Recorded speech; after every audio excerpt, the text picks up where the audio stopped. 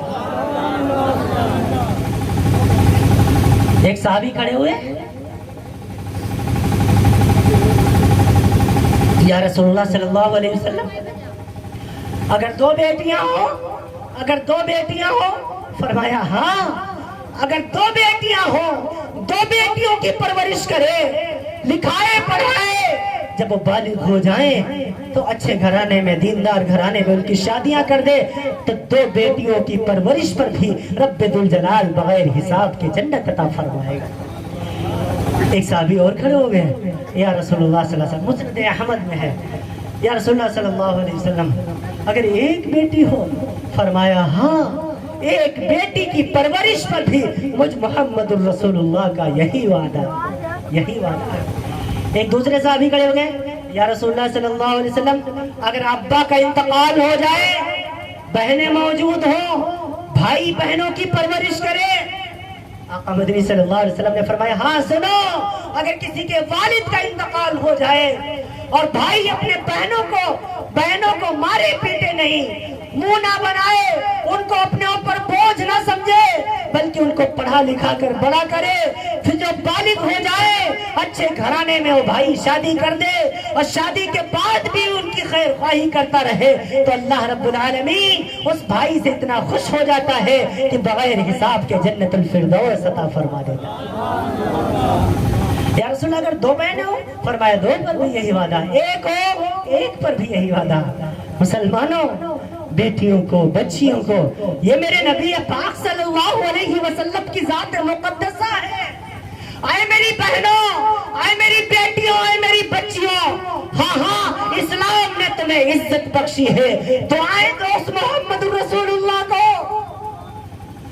اس محمد الرسول اللہ سے پہلے تم کو پیروں کی جوتیاں سمجھا جاتا تھا، گھر کی باتیاں سمجھا جاتا تھا، ہاں گھر کی کام کرنے والیاں سمجھا جاتا تھا۔ جب وہ نبی آیا تب اس نے تم کو حقوق بتائے۔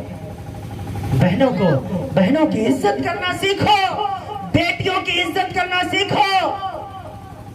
کتابوں میں ایک واقعہ لکھا ہوا ہے، ایک شخص تھا، اس کے 4 بیٹے تھے۔ کتنے بیٹے میں نے بتائے؟ بات میری سمجھ میں آ رہی پیچھے والوں؟ اچھا کچھ کے سمجھ میں آ رہی ہے، بند کر دوں؟ تھک گئے آپ؟ وآخر دعوانا، میں عرض کر دوں آپ سے تھوڑا بولا کرو اور ان سے عبرت حاصل کیا کرو۔ کتابوں میں ایک واقعہ لکھا ہوا ہے کہ ایک شخص تھا، اس کے 4 بیٹے تھے۔ کتنے میں نے بتائے؟ پیچھے والوں کتنے بتائے؟ 4 بیٹے تھے اور ایک بیٹی تھی۔ بڑی پراپرٹی اس کے پاس، بڑی دکانیں اس کے پاس، بڑی زمینیں اس کے پاس۔ اس نے 4 بیٹوں کی شادیاں کر دی اور اپنی بیٹی کی شادی ایک غریب گھرانے میں کر دی۔ غریب گھرانے میں بیٹی بہت نیک تھی، 4 بیٹے، اور زندگی ہی میں اس نے اپنے 4 بیٹوں کے نام ساری پراپرٹی ہبا کر دی۔ وارث نہیں بن سکتا بیٹا اس وقت تک جب تک والد موجود ہے۔ فقہ کا یہی مسئلہ ہے، والد کی زندگی میں بیٹا وراثت پانے کا حقدار نہیں جب تک اس کے والد زندہ ہیں۔ والد کے انتقال کے بعد پھر بیٹا وارث، فوراً وارث بن جاتا ہے۔ ادھر ابا کا دم نکلا، ادھر شریعت بیٹوں کو وارث قرار دے دی، شریعت نے بیٹوں کو وارث قرار دے دیا۔ اسی لیے تو فرمایا کہ کفن دفن جب کیا جائے مفتیان کرام سے آپ مسئلہ پوچھا کیا کیجئے، کبھی 2 منٹ نکال کر کے علماء کے پاس بیٹھا کیجئے تاکہ آپ کو یہ مسائل پتہ چل جائے۔ بچے یتیم ہو جاتے ہیں، جیسے ہی ابا کا انتقال ہوا